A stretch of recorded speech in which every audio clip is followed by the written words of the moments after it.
Hey, good afternoon, everybody. Ayana King with Maximum Communications. And if you're checking in with me today, you're watching You Choose Sundays live every Sunday all over the place. Welcome. Thank you for being here. And my very special guest today is my friend Ber-Henda Williams, Visionary and Empath Coach. And she's going to get us together today. How you doing, Ber-Henda? I am doing well. How are you? I'm doing good. I'm doing so good. And I'm so excited to talk to you about all things empath and empathetic and empathy.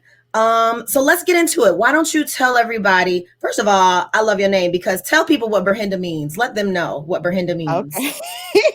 That's what I love about the name Ber-Henda. Sometimes I call you Um, B, but I call you Ber-Henda too. yeah, well, thank you. So, Ber-Henda means bare-hearted protector. So it's Germanic in Grr. origin, exactly, and it means bare-hearted protector. So my mother's name is Bernadine, my father's name is Henry, and so the only thing I own in the whole outfit is really the hyphen. But what I find really unique, about the name is when you do research, right, and you find out what your Mhm. name, who you are and what your Yep. name means. It does Yeah. help you to walk a little taller in the world when you know Yeah. who you are, and our names are prayers. So Yeah. because I have a heavy body name, I try my best to use people's names and be patient with me, so Yeah. I can pronounce it correctly. But the Yeah. origin is steeped in Germanic mythology, Germanic and Mhm. Scandinavian mythology, and that when warriors would go to battle, they would put on the skins of the bear or the skirts of Mm. the bear to absorb the bear's courage. So when they would Yeah. go into battle, they would don these bear skins as they would go into battle. And then Henda comes from the Greek, and it's Greek in origin, and it means hedge of protection. Oh, I love that. I love that. I love your name. And I remember, I don't remember if you told me what your name is. I feel like I read it though. I feel like you wrote it Okay. somewhere and I read it and I was like, oh, I love to know what people's names mean. Like, so when people say, like, what's in a name? I'm like, everything is in a name because Everything. your Yes. name means something. Your name means Yes. something. So my name is Ethiopian and it means beautiful flower when in bloom. And so I Mm. never used to correct people when they said my name wrong, but I always correct people now as I'm older because I'm like, no, man, my name means something. I need you to get that right. Thank Get it right, you. get it right. So I'm so excited to talk to you today. Why don't you tell everybody what you do, who you are, and then let's jump in and talk about. I want to start out talking about what an empath is, but I want you to tell everybody who you are and what you do first. Absolutely. And then we'll kind of dive into that and kind of unpack that a little Yeah. bit more. So, I'm a visionary and empath coach, as the lovely Ayana said to us.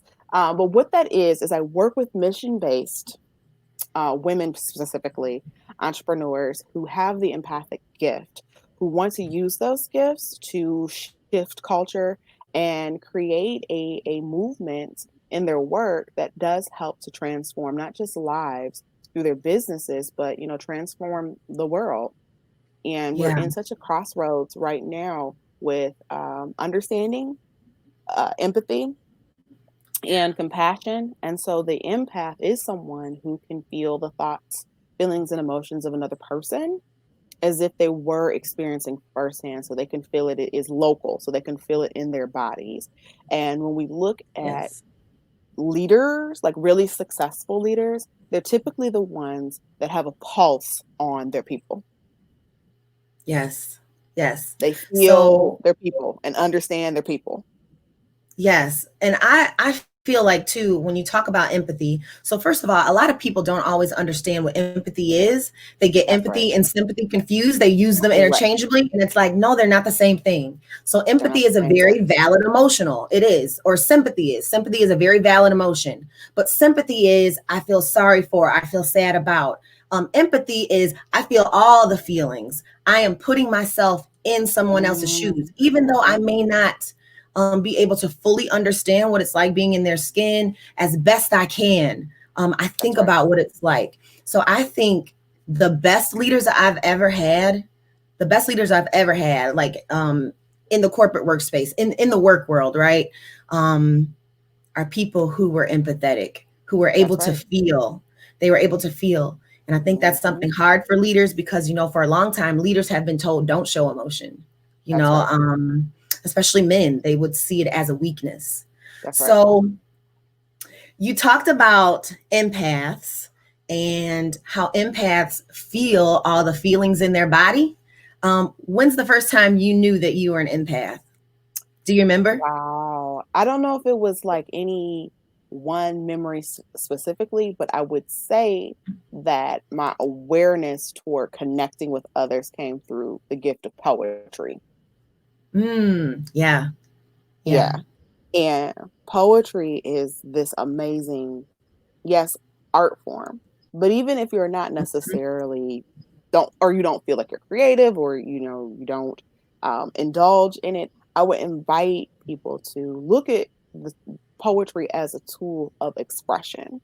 And one Mm-hmm. of the best compliments that I feel as an artist or as a poet that you can receive is that when a person tells you that you are mirroring their lived experience, that they connect so deeply to what you said, because it's the words that they were maybe not able to put together to Mm-hmm. express where they are or where they have been in a particular space. It becomes articulated. And there's such a power, I believe, in articulating a sentiment, a feeling, or an emotion. And Yeah. then also being able to witness a person, like when a person becomes visible. And I think Tell that me what that's you what mean. has led us. So let's look at our current landscape in America. Mm-hmm. Let's do That that. there, let's do that. Let's do that part. Mm-hmm. Yes. Okay. So for a few centuries, and counting, there have Yeah. been marginalized groups of people who felt like they were not seen, Yeah. heard, or witnessed, and that their humanity has been erased. And what happens? There's an eruption. Okay. Mm-hmm.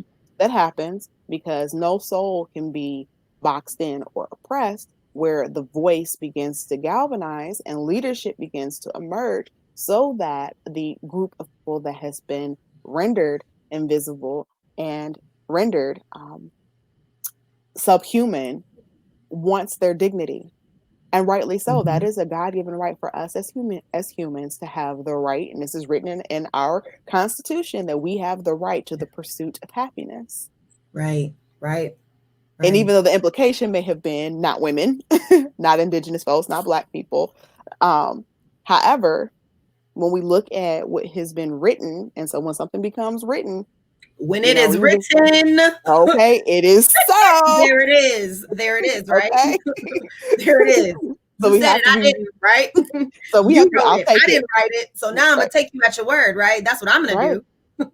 Right. Yeah. So you write it down, and Yeah. that's even a universal principle. Like when we write something down, it becomes part of natural and universal law. So we have to be really careful about what we say, what we think, what we do, how we process, and how we treat people, because it does come back. So now Mm. we're seeing the hens come back to roost, right? Yeah. And so if you are a leader right now in this space, what a time to be alive and what a time to be a leader, because you can Yeah. take a really bold and declarative stance right now and lead others and invite others into that same bold stance and courageous action.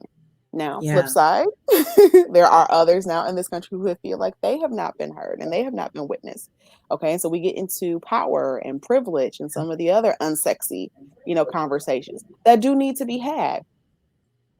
But when we can move into empathy and be heard, seen, witnessed, take the word privilege and not make it a pejorative, we get to collectively heal and recognize the humanity in everyone. And an effective leader Yeah. is going to be in a space where people are not are not in a space where they all hold the same beliefs, Yeah. the same values, right?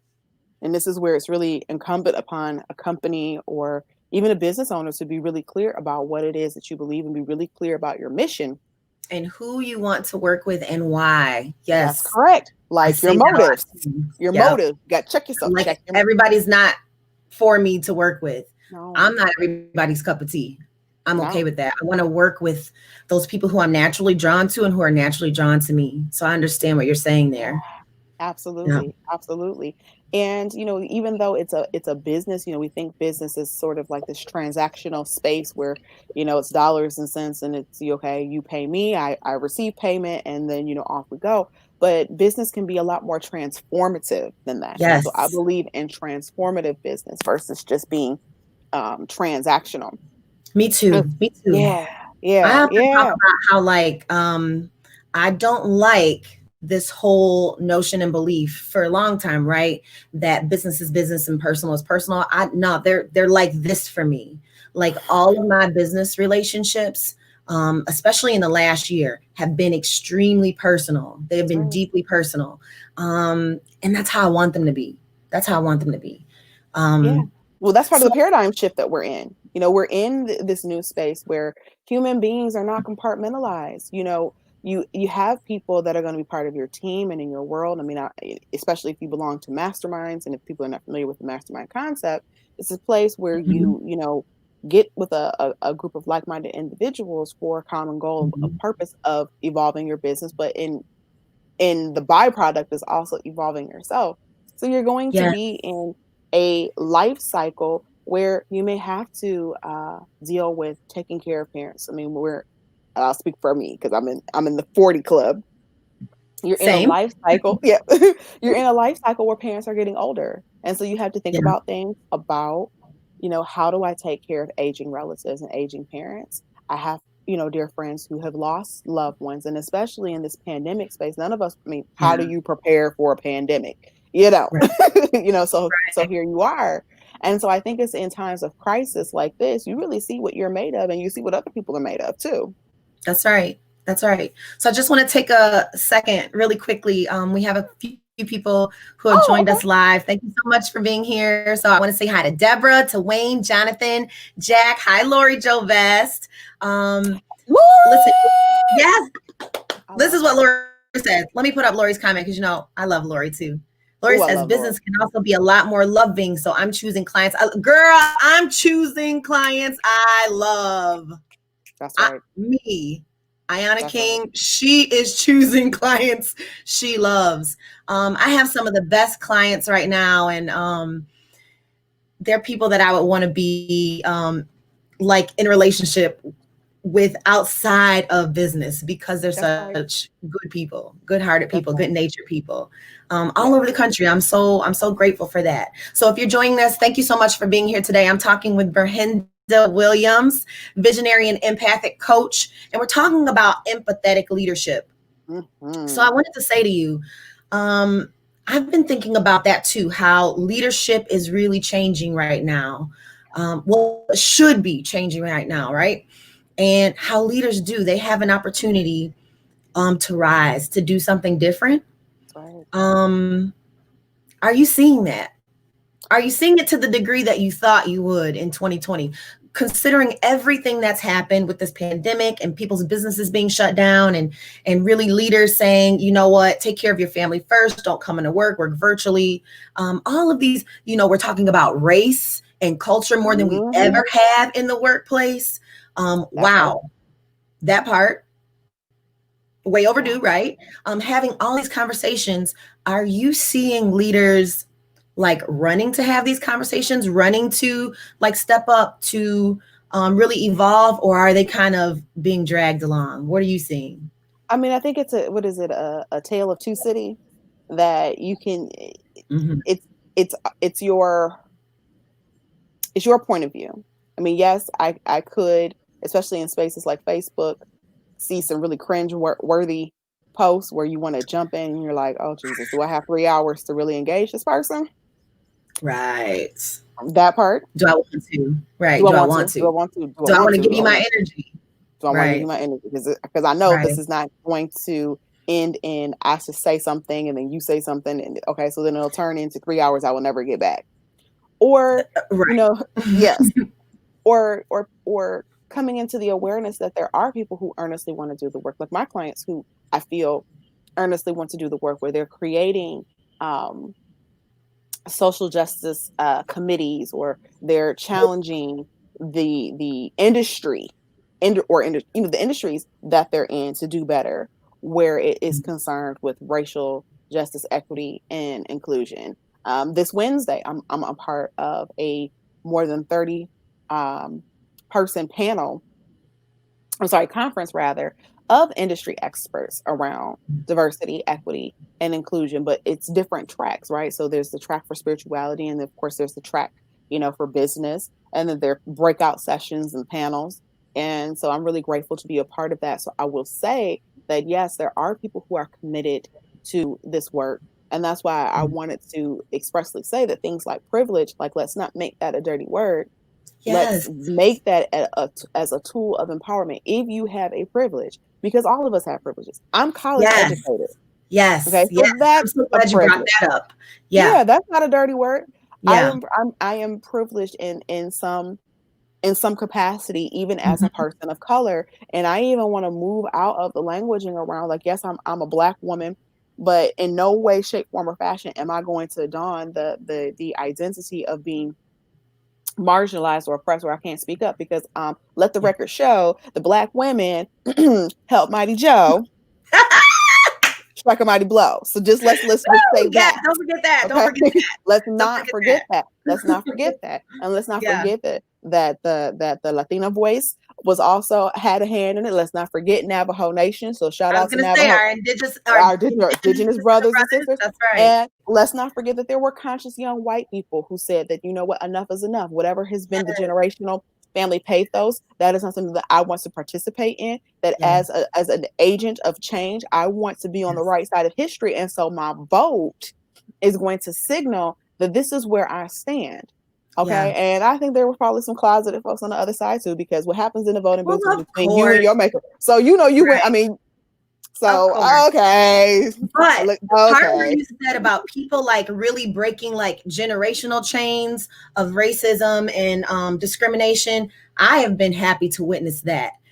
So when you talk about who comes after you, who are your people to work with, I will say that that has been just such a welcome surprise for me, that I'm not having to chase people down to talk about this stuff. They're coming and finding me. They're coming and finding me all over the country, because people really are ready to have these very difficult conversations. But that all starts, taking us all the way back to the front of this conversation. It all starts with empathy. All of it. It does. All of It it. does. Having a heart to like really see change, to feel in your body physically, like you said, what other people are wearing daily as best you can, all of that makes a difference. All of that makes a difference. Yeah. So let me ask you this, because I know when I talk about empathy in workshops, like, not everyone is naturally empathetic. They're not. No. Not And everyone. those are the people that I work with, are the people that are born with the trait. So according to Dr. Judith Orloff, shout out to Dr. Judith Orloff. If you're not familiar with her work, please pick up the Empath Survival Guide. These people have refractor neurons. This is where empathy is registered in the brain, that have a heightened sensitivity in that area. So their neurons are more sensitive.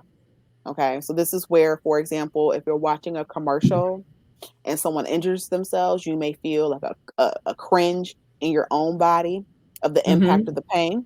You are probably rendered no good when you watch the commercials about abused animals. By the end of the commercial, I'm you're over done. here just done, just wiped out. Take all of my money. Sarah McLachlan, keep on singing, girl. Sing this money right out of my pocket. Because if I see another Yorkie with matted fur, listen, give them all to me. Yes, all of those commercials. Give They it all all of do it. those commercials. So that's probably an indicator that you're probably an empath, and you care deeply about your fellow human. So you may Yes. come up under righteous indignation. So when you saw the protests that spilled out into this country, there was a part of you that's like, yes, because you felt Yeah. that enough is enough.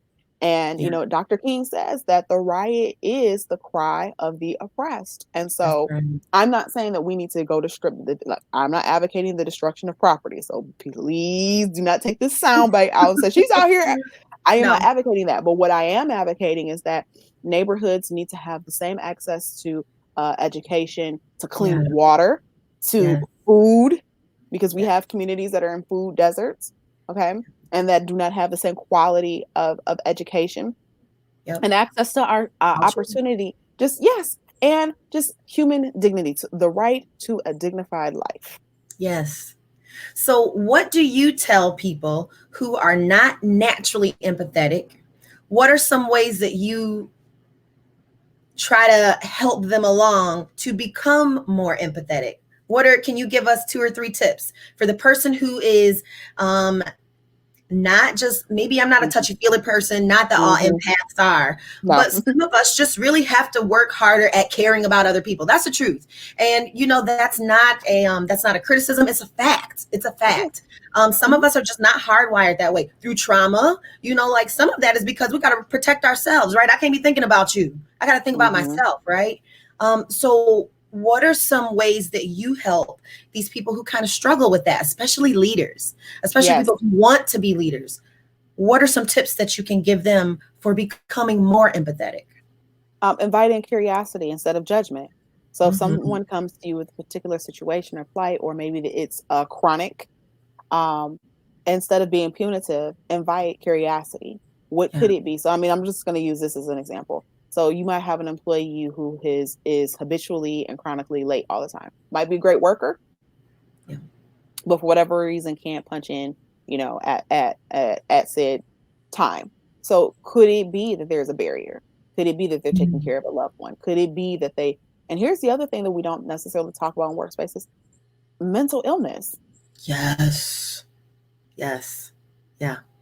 You Yeah. know, it is a thing of, being bipolar, anxiety ridden. I mean, and Yeah. especially in the space that we're in right now. So as a leader, what might be some ways that you can implement wellness? And I've been, so grateful to be able to offer, collaborative workspaces and leaderships and organizations wellness tips and wellness coaching. And so when we go into, the fight, flight, or freeze, Mm-hmm.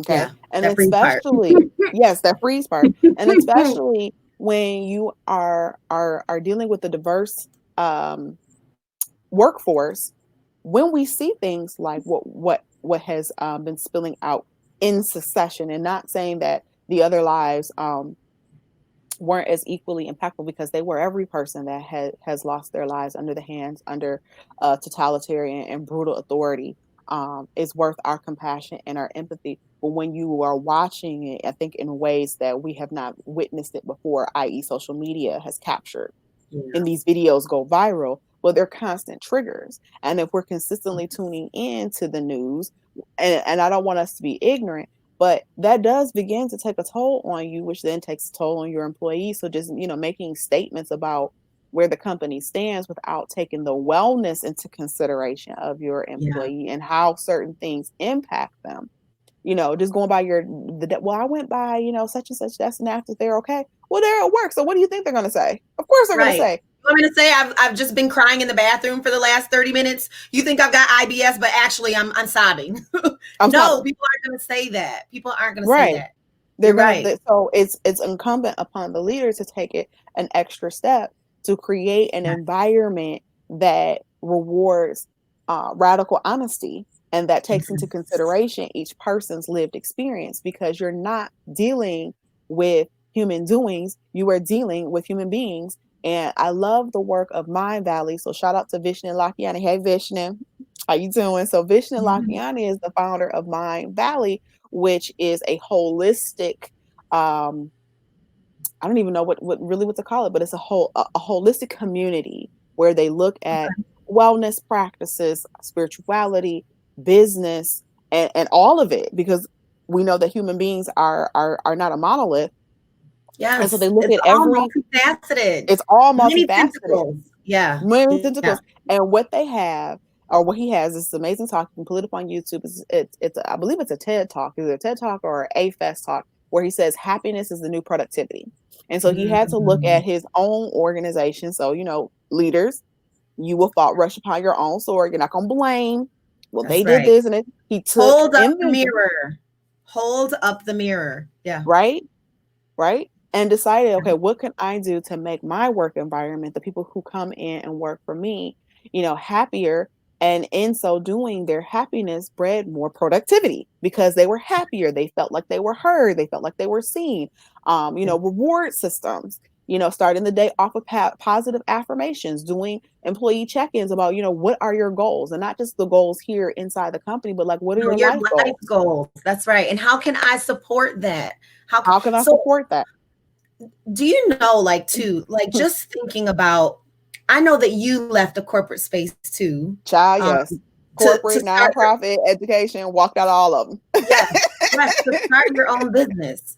And I did too. And I think about, like, what would it have taken for somebody to keep me? What would it have taken for somebody to keep you? And really what that boils down to is exactly what you're talking about. I needed to feel cared for. Mm-hmm. I needed to feel cared for. Yeah. I did not feel cared for. Mm-hmm.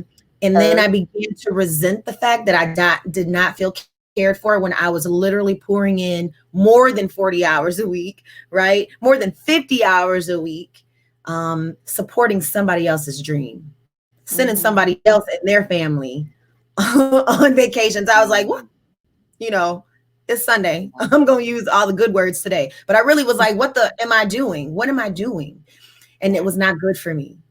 And it wasn't good for me. So people need to feel cared for, and going back, empathy, not just stopping by somebody's desk because their head is down and asking, are they okay? Because that's the right thing to do, but asking because you care. Yeah. So I just want to go. I just want to go through some of these comments and questions really quick. Thank you so much if you're tuning in to You Choose Sundays today. Talking live with my friend Ber-Henda Williams, a Visionary and Empath Coach. So I'm just going to put some of these up. There's a lot of them. Thank you guys for checking in today. Let me see. Let me put this one up from Lori really quick. She has another one.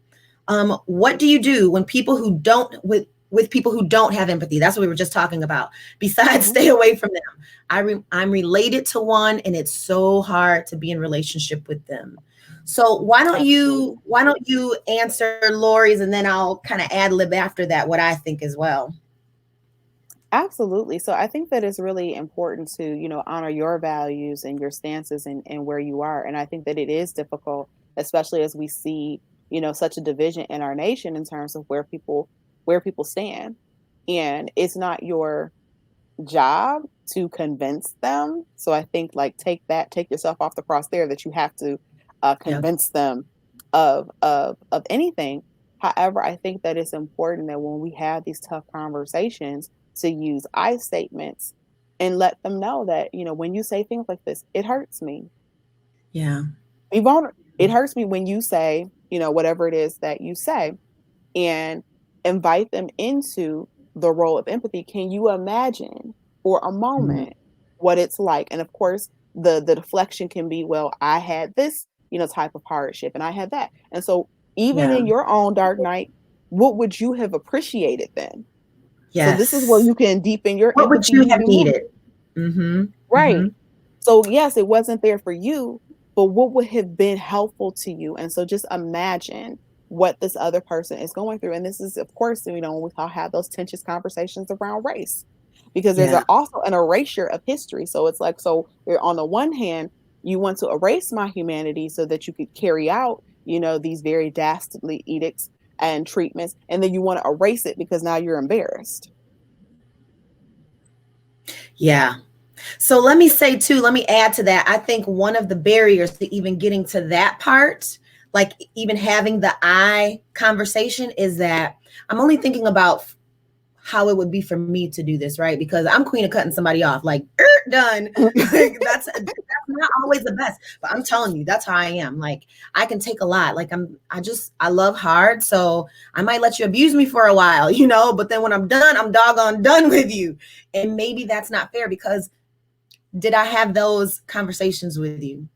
Was I vulnerable enough to say to you, this is how this makes me feel. This is how I feel. So I think that's a barrier, is just being able, I have a hard time with that, being vulnerable and saying, you hurt my feelings. I'm not going to tell you hurt my feelings. I'm going to turn you off for life, shade down, draw the curtains, I'm done. But that's not always the best way. So I'm glad that you said that. Thank you. All right. Well, I Thanks, think it's the Lori. uses of power. Yeah. Lori, thank you so much for that question. And especially Go ahead. we're coming to the holidays. Well, I wanted to finish this out this way because I know that Lori is not alone in this sentiment, and we're heading into the holiday season. So we are going to be in company and relationship with family members, those who are closest to us. And I think that's where it hurts most. Because if it's Joe Blow out there in the street, you like, whatever. Like, I don't I don't care.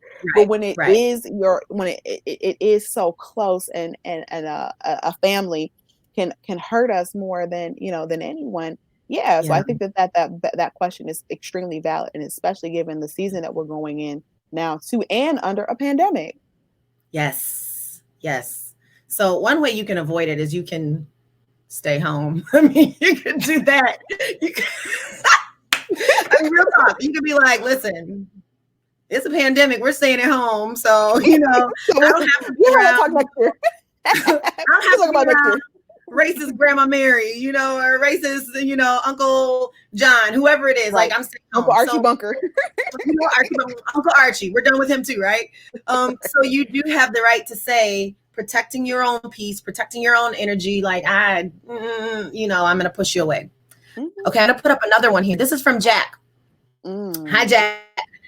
Jack says, let's pursue understanding, healing. Thank you. Empowerment and inclusion over victims and those to blame. We need to change hearts and minds. Amen. We can only change ourselves to be a paradigm for others. Come on, Jack. Come on. Let's go to church on this Good You Choose Sundays. Amen. Yeah. Right. I think healing is what we need right now. We need a lot of healing, but we can't get to healing because we can't even have real conversations. What are we healing from? There it is. Radical honesty. So that's that part of understanding is going to require empathy. Healing is going to require radical honesty. That's right. And empowerment is when you know the truth of who you are. And I mean, I don't want to turn this into a religious conversation, but I'm going to say this from a spiritual standpoint. Where I stand is I know who I am because I know whose I am.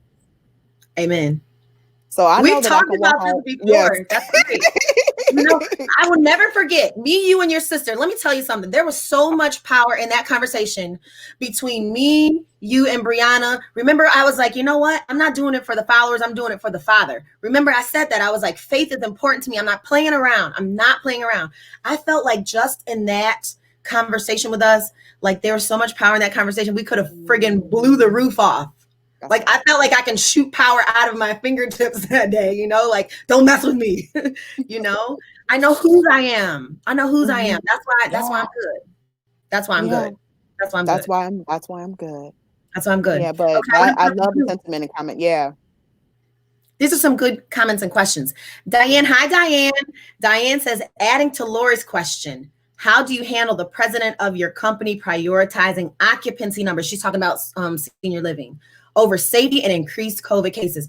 Ooh, Diane, let me tell you why I'm so glad that you had the courage to even ask this, because do you know how many other people in this industry, in the senior living and aging services industry, are feeling this way right now? So first of all, what I want to say is you have to have an ally at the top somewhere. For all things. People always think when you talk about allyship, it's only about race and culture. And, yes, definitely, right? But you need an ally for all things. And so let me tell you something. If you are in a position, if you are blessed enough to be able to care for someone else, like you are really the person who is caring for them, you better do a doggone good job, or else you need to drag somebody in the light of day because they don't need to be in that position. Because we are talking about other human beings. So Diane, what I'm going to say to you, I know maybe Ber-Henda will say something different, but we tend to be on the same wavelength a lot of times. I'm going to tell you, go and have an honest conversation with your regional, with the person above them, with the person above them, and tell the truth. Why are people more excited about occupancy right now than they are about having residents who aren't testing positive? That's a bother for me. Like, that bothers me. We still have, there's a pandemic. I understand that people have to move and, so some of this is still going to be taking place in the senior living industry. But I hear what you're saying, Diane, and you're saying, like, are we prioritizing profits or people. Go have a conversation with somebody who you trust. And at the end of the day, Diane, if nothing changes, you have to change. You have to change. And you get to decide where you want to go and who you want to work with and how you want to spend your time. Do you want to add anything to that, Ber-Henda? Yeah. So I'm trying to find her name, but there was a nurse in, I believe it was North Carolina, who blew the whistle. And she blew the whistle on the sterilization of immigrant women. Oh, yes. Yes. Yes. Blew the whistle. Okay. And I don't know. I don't want to wax poetic licensing here and say what she did or what she didn't do. I don't know if she followed the chain of command and then nothing happened. Yeah. But there's a hashtag with, I believe it's Nurse Wooden out of North Carolina. And she was not going to go along anymore with the program of knowing that her organization was causing harm. Yeah. And I cannot say to you that there will not be retaliation. Yeah. I can't say to you, what life cycle you're in, whether you have, dependents, people who are dependent on you, for that paycheck. I cannot say that. But I will say this. When you are at a company and whatever stances they're taking or not taking, can you look at yourself in the mirror and be content with the decisions that you are making? Yeah. Because at the end of the day, you have to live with yourself and live in your body. And let's even take it a step further. And this is another empathy exercise. If your daughter, son, someone who is young and impressionable came to you in the same circumstance, what would be the advice that you would give? That's right. What would you say to them? Isn't that a really good barometer right there from which to judge your own self? Yeah. Right. Yeah. Yep. Yeah. Yep. Thank you, Diane, for that. Thank you. These are good. These are good. Yeah. Let's see here. I'm going to read through some of these comments in a little bit. Thank you guys for being here, whether you're on Facebook or you're watching on LinkedIn. I so appreciate you showing up every Sunday. This is really fun for me too. I love it. Patrick. Hey, Patrick. Patrick says, we as a nation have stopped listening to other points of view when they radically different from our own. How can we change that? Well, I feel like exactly what Ber-Henda said. One of the things you have to do. Thank you. I'm at that crossroads. Oh, yeah. Yeah. Crossroads no more. Pray on it tonight, Diane. That's right. Going back to Patrick, though, questioning everything, being open, right? I just want to go back to faith for a second because you and I talk about faith a lot. We're both believers and, a lot of believers are put into a box too. I know I am. Yeah. I still believe in the divine feminine, right? I'm a believer, but I believe in the divine feminine, expression as well. And I believe that people are here. I mean, in my father's house, there are many mansions. So I feel like it's room enough for everybody. Yes. And I have really intimate conversations sometimes with my Muslim sisters who give me a surah that I can give a scripture and we do this ping pong like back and forth. And I cannot tell you how impactful our indigenous brothers and sisters who have relationships to the land have impacted, my life. And then how their traditions of honoring elders. I want to know more.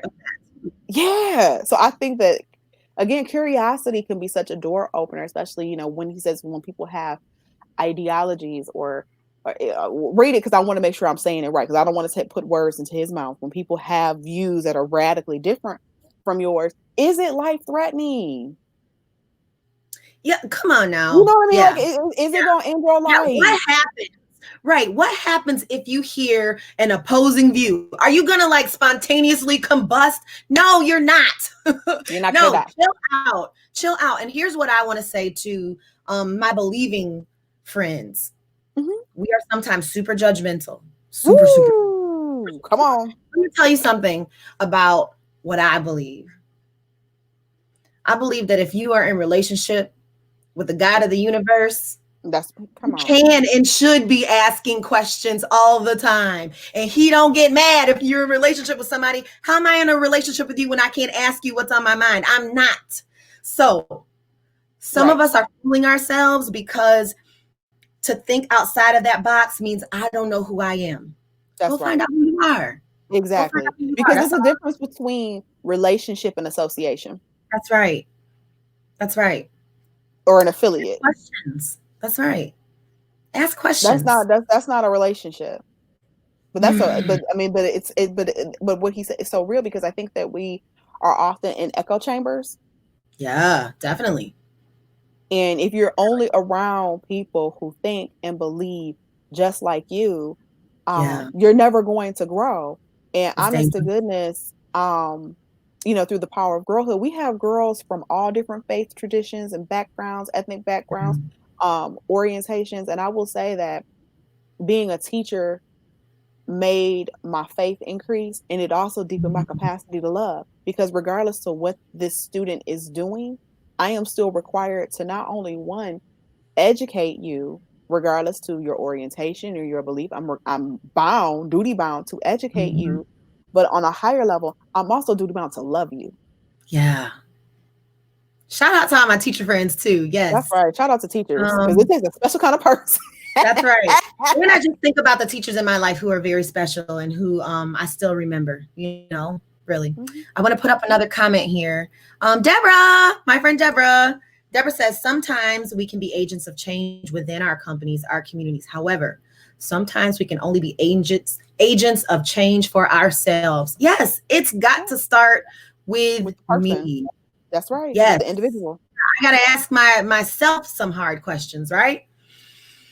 Not always easy. So I want to switch up for a second here and ask you. So I remember asking you, like, what is the first time you knew, like, you felt something in your body? I think back to that time, the very first time that I felt somebody else's emotions in my body and how it scared me, and how it was a woman from church, like, just sitting next to her. Man, my stomach was sick. It was literally burning. Yeah. And I touched this lady, and I'm telling you, my whole body was like, whoa, and I ended up talking to her about it. And she told me that she had some things going on that really validated what I was feeling in my own body, which was very scary for me. And so for a long time, even if I'm being honest with myself right now, I put a barrier between myself and other people sometimes. Sometimes it's an emotional barrier, because I don't always want to take on everybody else's.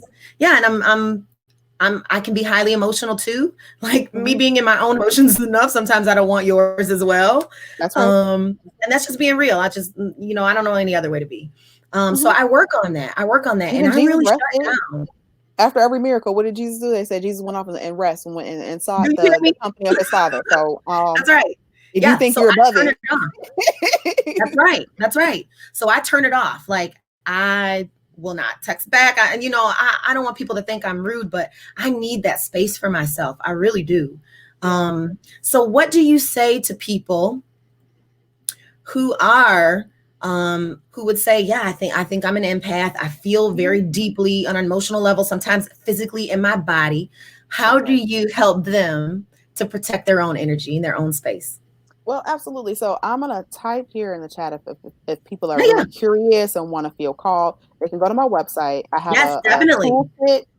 I have a questionnaire so you can figure out if you are an empath or what I like to call. So there's a difference between being empathic and highly sensitive.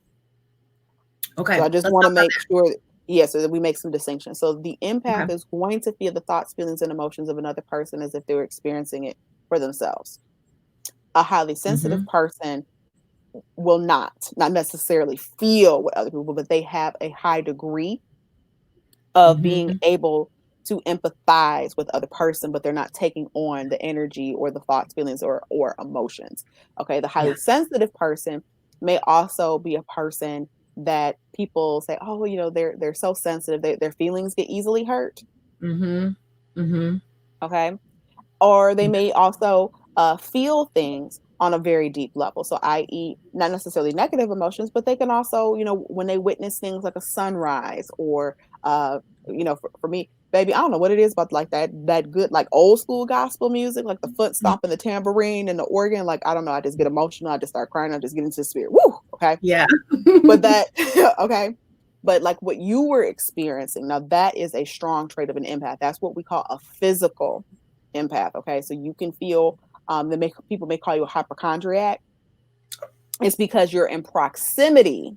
I know I have some of my friends from high school, from middle school on this good chat right now. So when you said hypochondriac, I was a little bit triggered because for a long time people would be like, "You're a hypochondriac," but now as I got older, I'm be like, "No, man, I'm feeling your bad energy in my body." That's what that is. Right.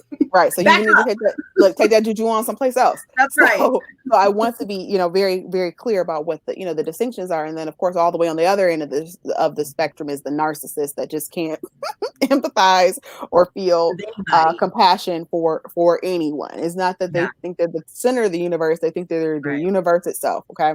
Right. So I just wanted to be really clear, about those distinctions. And so when you feel that, I do have some techniques that you can use for, clearing your energy and bringing yourself back to center. Okay. So you don't always have to feel obligated to answer everything, because I've received text messages where it felt like somebody just punched me in the gut. Like I'm reading the sentiments that are being said and I'm just like, okay, whoa. So that means I need a timeout and walk away. And so this is where healthy boundaries are extremely important. You do not have to be a martyr, okay, for anyone. Okay, there was one who did it, and that's the best who ever did it. Okay, so he hung up there on the cross. Okay, didn't come down, could have, but didn't. Okay, so I don't know that you can perform anything any better. All right. So with your humanity, take your time. Shut your phone off. You can have hours. That's right. And be very clear with your boundaries though up front, so people are not manage expectations. But you can let people know, I don't take text messages on the weekend or phone calls on the weekend. I don't take phone calls or text messages after 7 p.m. Yeah. I'm not available. Send me an email and even manage that. Give me 24 to 48 hours to respond. Yeah. I need to be better about that. Yeah. Oh, yes. You have to be, or acknowledge, okay, I got your message and I'll respond to you in the next 24 to 48 hours. And if we have those tenuous conversations, instead of waiting to speak, listen and take the time to even say to the other person, I'm processing what you just said to me. Yes. And if you feel highly triggered, what, can we table this conversation right now? I value our relationship. Can we table this conversation and have this conversation at another time, because I feel triggered right now? Yeah. Wonderful. Yeah. But it's like, I hate to say like use your words, but it's okay. Use your words though. Straight up. Use them. Right. Your word, but use your words though. Yeah. Right. Okay, I'm going to put up this one last comment. This is from Becky, and then I'm going to switch gears on you one more time because I value your time and I know you got to wrap up soon. Okay. So Becky, hi Becky. Becky says, I'm an empath myself as well as my daughter. It is very difficult to even differentiate sometimes my feelings and others. It is draining. We talked about this, about draining, right? You and I, before we got live. I like that I can understand people's feelings. I think feelings more, but I find myself having to put walls up a lot of the time. Yes, I just have to shut down and tune out sometimes. Same, Becky. Same. Yeah. You know what? I'm so grateful to, let me say this, that sometimes I think I need to be better about acknowledging my friends and family who understand that about me. They don't get mad. Like they just understand, like I don't believe anyway that they take it personally. I think they just know me. Like I think people always think I'm an extrovert because I can be quite bubbly and my personality, but man, I'm telling you, I'm an introvert. I like to be at home. I like to be by myself. I don't like to feel as though I'm pulled into, relationships because I feel them deeply. And I don't always like that. I don't always like it. That's difficult for me. So what I need to be better at, this conversation really has helped me with, which I thank you for, is I need to be better at making sure that people understand that that's who I am and that's how I am, because I think I can sometimes come off as cold, and I don't mean to, but I have to protect myself, man, because sometimes I will not sleep good, and I need my sleep. I do. We all do. I can just take on, and I can just take things on and, just be twisted up for days. And that's not the kind of person I want to be. No, I'm not at my best when you're not required I think that's the other thing too, is that you're not required to be a martyr for other people, but you That's right. do have an obligation, and we all do as human beings. And I love this adage that Reverend Ken, um, shout out to Transforming Love Community, shared, and it is this, that service is the rent we pay for the space that we occupy. Mhm. So we That's are all here to love and be loved, and to serve and be served, and it's right. it's a reciprocal, sort of thing. So when you need to tap out, tap out. Yeah. It's okay. But right now, in the space that we're in, is we're trying to heal not just our country, but our planet and our world. Because I mean, global warming Mhm. is a thing. And Yeah. I, It's I would real. not always say that I used to be like a tree hugger, but I have become more of a tree hugger, and just more conscious about what I consume. Yeah. When I'm consuming into my body, when I'm bringing in through my gates, through the eyes, through the ears, what am I a consumer of? And I Yeah. don't have to let everything consume me. That's right. That's right. I had to step away from the news cycle because I think I Oh, was gosh. being so obsessive about it that it just was not good. It wasn't You know good. what? Look at the news as a prayer request. Okay. And Mm. so when we look at the news as a prayer request, it doesn't have to unnerve us. We don't have to become so consumed and feel this sense of despair and hopelessness. So when I Yeah. look at our ever increasing COVID cases, which is horrific, I look at each number and I say, you know what? That's God, God, God, God, God. Oh, Jesus, hallelujah. Thank you, God, for their healing strength. Thank you, God, for this healing opportunity right here, right now. For those who made their transition, God, be with Yeah. these families. Yeah. Be a comfort to these families right now. When I see the unrest, help them to know that they are not separate from you, that none of us are separate from you. Hallelujah. Thank you, God. We are not separate from you.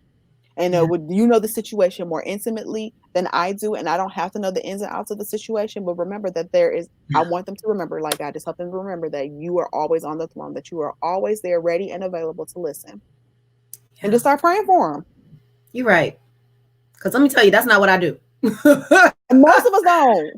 And Woo, listen, baby! until it's brought to my attention, I didn't either, because you want to cuss folks, and especially when Let me tell you what I do. I watch the news, and before I know it, I'll be like this. right, right. We face the all I'm ready to tighten go up. to Meyer. Somebody say something to me. No, Right. that's not the right way to be. And you know what? And that's what happens. That's when we cut people off on the road, because we have all this misplaced aggression, That's right? right. We want to be the first. We That's get an right. attitude with that person in the front of the line. You got one thing, they got 20, and I'm like, why didn't they just let me go ahead of them? Didn't See, they just that's why I see? be staying home, Ber-Henda. That's why I stay home, girl. Because listen, I'm not trying to dishonor God or my family. Let me stay at home when I have a bad And when you in attitude. the mood, because look, I'm not above it. Now look, don't think I'm not petty LaBelle, because listen, I can do I can do it, like, look, I can hang with the best of them with petty Merc. Look, okay, being petty. I love Okay. it. I love it. I love it. Oh gosh, this conversation has been so great. Listen, I just want to end on this note. First of Yeah. all, I appreciate you. Oh, I appreciate you I just too. love our conversations so much. And because of the pandemic, we have not been able to physically be in each other's presence. But I'm telling you, when we can, I'm soaking up all that good energy. I am. I Oh, can't wait. I can't wait. that's good. So tell me, as 2020 is wrapping up, what are you looking Mm-hmm. forward to? What are What you am I looking looking forward forward to? to? What am I looking forward to? What am I looking forward to? I am looking forward to what I call soul food conversations. So I'm looking more forward Mm, to having more conversations that are deep, impactful, and enriching. And I think sometimes we have such a romantic notion of love that we think that it's not corrective. Love is corrective, it's mm, not punitive. mm. So I like that. you do need people that's going to like, look, sis, your slip is hanging, so I'm gonna need you to, like, Lock it up. you know, lock it right. Okay, versus I'm not gonna be Right. your friend anymore. Okay, so that's punitive, right? So I think that Yeah. just being in more collaboration and connection, especially, with the work that I do, I love collaborating with others and sharing, the work of others. And I'm looking forward to watching really bad TV, Oh, because definitely. I watch terrible TV. I'm watching Heart of Dixie right now. Don't Same. judge me. I'm watching Heart of Dixie right now. It's terrible. Girl, I was on this whole Outlander binge because James Frazier looks really good and a kill. Hello, somebody. And so I was just like, Oh, I love it. I love it. I love yeah. it. So that's what I'm looking forward to. Trash TV. I do Trash it as well TV. Mm-hmm. Yeah. too. So that's good. So, and what I'm looking forward to is really just being re-energized, going a little bit deeper, maturing a little bit more in everything I do. And you know what? I know that the pandemic has been really hard for some people to be at home, but I'm telling you, home is where I am full. So it's where I'm filled. It's just where I feel safest at, you know, in all the ways that you can feel safe. So I'm looking forward to, you know, like putting on a regular shirt, but then having on sweatpants and, you know, furry socks and not leaving the house and, you know, watching trash TV and really having some really amazing, awesome conversations on Sundays here, because this has been really fun for me. So thank you so much. Hey, why don't you tell everybody where they can find you? Yes. Okay. So I put in the chat here. So here's my website, Ber-HendaWilliams.com. I'm the only one in the world. So even if you can't remember, you know, where the website, you can Google me, drop it in. And you can find me there. You can also find me here. I'm a participant in the Unconference. Okay. So we're talking about embracing change. And so if you are really wanting to check your own bias, your unconscious bias and your privilege and really unpack that and be an informed ally, or, you know, learn how, you know, these social justice Jedi values, you know, can show up in your business. There are going to be tons of experts. I mean, some of them have been doing it longer than I've been living, okay, on the planet. So please, So girl, and I think one of your someone that you would love is, what is it, Jennifer Kim, who's like the communications PR like extraordinaire. She's worked with people like Steve Harvey, Lisa Nichols. She has done like their communication. So she's going to be a part of this conference as well. So cool. I'm encouraging everyone to come out to it. If you need any support, financial support, please reach out to me, because I can definitely, you know, that's part of the things that she wants it accessible. She wants people to be able to walk into this. So please, you know, check that out. But yeah, go to my website. You know, we have a Facebook group, Visionary Empaths Unite. You can join that Facebook group to learn more about unpacking your empathic gifts and really how to use those gifts. Because I think sometimes we feel drained because it's like, okay, I can feel all this, but what for? Like, so what? Yeah, I need to work on that. So thank you so much for your time today. Yeah. Thank you. And I'm in the group too, and I need to just be more connected. But then we just talk about how, let me tell you something, I unplug this computer and you won't see me for days on end. You know, somebody will say, I saw you on Facebook. I said, you saw me post something on Facebook, and then I bet you did not see that little green circle, because I don't be on like that. I need my time, man. I need it. Listen, I appreciate you. I value your time. Thank you so much for being here today. I can't wait till we can get together in person.